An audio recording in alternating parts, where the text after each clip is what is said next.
나 이러다 왕따 되는 거 아니야? 요즘 부쩍 말수가 줄어든 자신을 걱정합니다. 예전과는 달리 말수가 줄어든 자신이 불안한가요? 그럼 먼저 축하드리겠습니다. 여러분과 함께 성장하고픈 딸깍 심리학입니다. 편하게 들어주세요. 걱정하지 마세요. 그 고요함 절대 고장이 아닙니다. 당신의 뇌가 지금 가장 정밀하게 작동하고 있다는 증거예요. 오늘 그 이유를 과학적으로 정확하게 보여드리겠습니다. 한 가지만 여쭤볼게요. 20대 때 술자리에서 당신은 어떠셨나요? 항상 누군가와 어울려 웃고 떠들었죠. 당신의 한마디에 사람들이 반응하면 신이 나서 더 말이 많아졌을 겁니다. 조용히 있으면 왠지 재미없는 사람이 되는 것 같았거든요. 회식 끝나고 2차 가자는 말에 고민도 없이 따라갔고, 택시 안에서도 전화기 붙잡고 누군가와 통화했어요. 그때는 혼자 있는 시간이 오히려 불안했습니다. 사람 속에 있어야 내가 살아있는 것 같았으니까요. 하지만 지금은 다릅니다. 그런 자리가 오히려 편하지가 않습니다. 누군가가 분위기를 휘어잡고 떠들어도 크게 동요되지도 않습니다. 예전 같으면 같이 웃고 맞장구 쳤을 텐데 지금은 한 발 물러서서 조용히 듣고 있는 자신을 발견해요. 심지어 카톡도 그래요. 예전엔 카톡 알림이 오기 무섭게 확인하고 답장했었죠. 카톡 읽씹하면 큰일 나는 줄 알았잖아요. 지금은 어떤가요? 알림이 떠도 바로 안 열어요. 열어봐도 나중에 답해야지 하고 그냥 넘깁니다. 그러다 하루가 지나고 이틀이 지나요. 이런 당신이 문득 불안해질 때가 있습니다. 가만히 혼자 있을 때, 혼자인 자신이 너무 편안하다 느껴질 때, 갑자기 이런 생각이 일어나죠. 내가 사회성이 떨어지는 건가? 아닙니다. 이건 사회성이 떨어진 것도 성격이 변한 것도 아닙니다. 뇌 안에서 아주 구체적인 변화가 일어난 거예요. 2016년 요르단 대학교의 사이프 알리알라트 박사 연구팀이 1632명의 뇌 영상을 분석했는데요. 40세를 전후로 감정을 처리하는 뇌의 방식이 확연히 달라진 걸 확인했습니다. 40세 이전의 뇌는 감정 자극이 들어오면 편도체가 먼저 반응하고 전두엽이 뒤늦게 따라왔습니다. 느끼고 나서 생각하는 순서예요. 그래서 20대에는 화가 나면 바로 말이 튀어나왔고 기분이 좋으면 생각 없이 약속을 잡았던 거예요. 하지만 40세 이후의 뇌는 달랐습니다. 전방 대상회, Anti-AOR Cingulate Cortex라고 부르는 영역이 올라오는 감정 신호를 먼저 검토하기 시작하는 거예요. 전방 대상회가 하는 일을 쉽게 설명해 보겠습니다. 공항의 관제탑을 떠올려 보세요. 활주로에 비행기 10대가 동시에 이륙하겠다고 신호를 보내요. 관제탑이 없으면 전부 동시에 출발해서 충돌이 일어나겠죠. 관제탑은 1번기 이륙, 3번기 대기, 7번기 취소라고 정리해 줍니다. 전방 대상회가 바로 그 관제탑이에요. 수백 개의 감정이 동시에 올라오면 뭘 내보내고 뭘 멈추고 뭘 아예 버릴지 판단하는 곳이죠.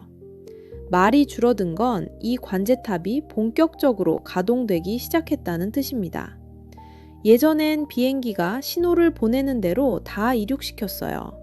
지금은 이건 안 띄워도 돼 라고 전방 대상회가 걸러주는 거예요. 이게 실제 생활에서는 어떻게 느껴질까요? 회의 시간에 후배가 당신의 아이디어를 정면으로 반박합니다. 예전이었으면 얼굴이 확 달아오르면서 바로 반박했을 거예요. 지금은 다릅니다. 속에서 뭔가 올라오긴 하는데 입 밖으로 나가기 전에 한 박자 멈춰요. 이걸 지금 말해야 하나? 그 질문이 자동으로 떠오르는 거예요. 그게 관제탑이 대기라고 지시한 겁니다. 퇴근 후 집에 왔는데 아이가 거실 바닥에 우유를 쏟아 놓았어요. 예전이었으면 왜 이래 하고 소리부터 나갔을 겁니다. 지금은 한숨이 나오긴 하지만 먼저 걸레를 집어들어요. 그 0.5초의 멈춤, 그게 전방 대상회가 작동한 흔적이에요. 그러니까 누군가가 나를 공격하는 말을 해도 같이 맞붙지 않게 되고 난처한 상황에 부딪혀도 감정이 끌어올라 당황해하지 않는 거예요. 그건 무기력해진 게 아니라 더 정밀해진 것입니다.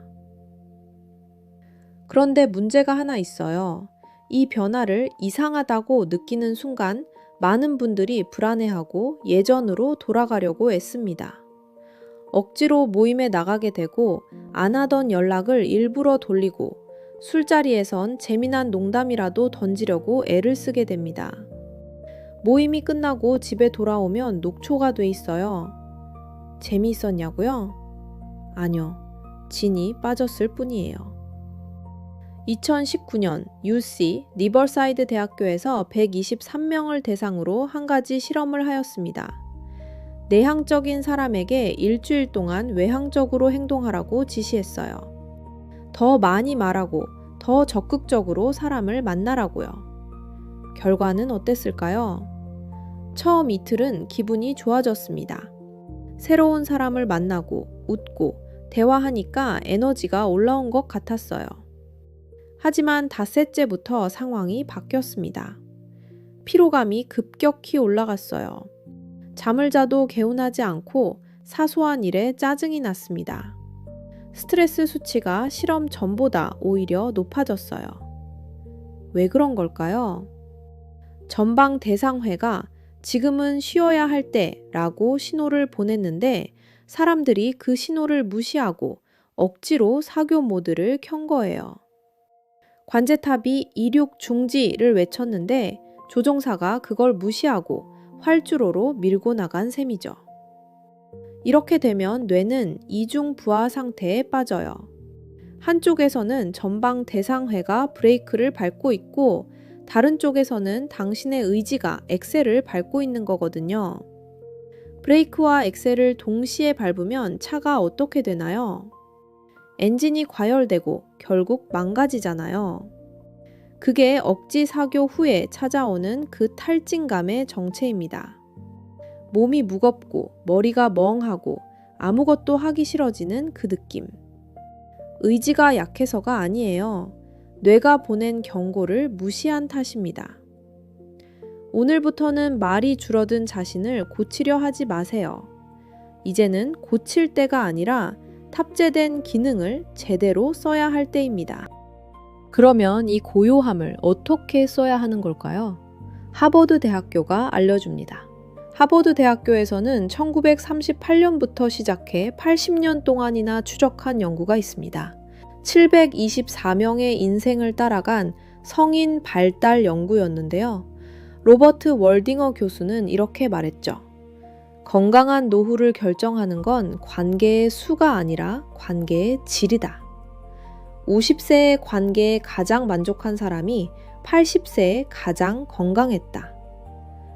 여기서 주목할 게 있어요. 관계에 만족한 사람들이 특별히 말이 많았던 게 아닙니다. 오히려 그 반대였어요. 말의 양은 적었지만 한마디를 할 때 상대방이 진짜로 들었다고 느꼈대요. 행복한 노년을 만든 건 말의 양이 아니라 단 한마디의 깊이였다는 겁니다. 여기서 딸깍 솔루션 하나만 드릴게요. 오늘 밤 집에 돌아가시면 한 가지만 해보세요. 배우자가 혹은 가까운 사람이 오늘 어땠어? 하고 물을 거예요. 그 순간을 떠올려 보세요. 평소에 뭐라고 하셨어요? 그냥 그랬어.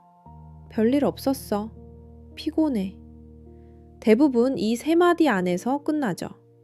그때마다 상대방 표정이 어땠는지 기억나세요? 살짝 고개를 돌리거나 더 이상 묻지 않거나 그 짧은 순간에 대화가 닫혀버린 거예요. 오늘부터는 딱 한 문장만 바꿔보세요.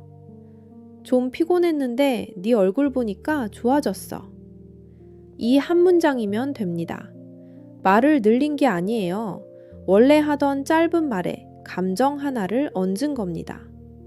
피곤했다는 내 상태, 네 얼굴 보니까 좋아졌다는 상대를 향한 감정. 이 두 개가 한 문장 안에 들어가면 상대방은 당신이 10마디 한 것보다 더 많은 걸 느끼게 돼요. 그게 당신 뇌의 관제탑이 골라낸 오늘의 최종 비행입니다. 영상 처음에 황당한 말을 했습니다. 말수가 줄었다고요? 축하드릴게요. 라고요. 이제 그 이유를 아셨을 겁니다. 당신의 뇌는 말을 줄이는 대신 그 한마디에 무게를 더하고 있어요. 불필요한 비행은 멈추고 꼭 필요한 한 편의 비행만 정확하게 띄우고 있는 거예요. 오늘부터는 그 한마디가 옆 사람의 하루를 바꾸게 될 겁니다. 조용해진 당신은 약해진 게 아니라 더 깊어진 겁니다. 오늘도 충분했습니다. 딸깍 심리학이었습니다.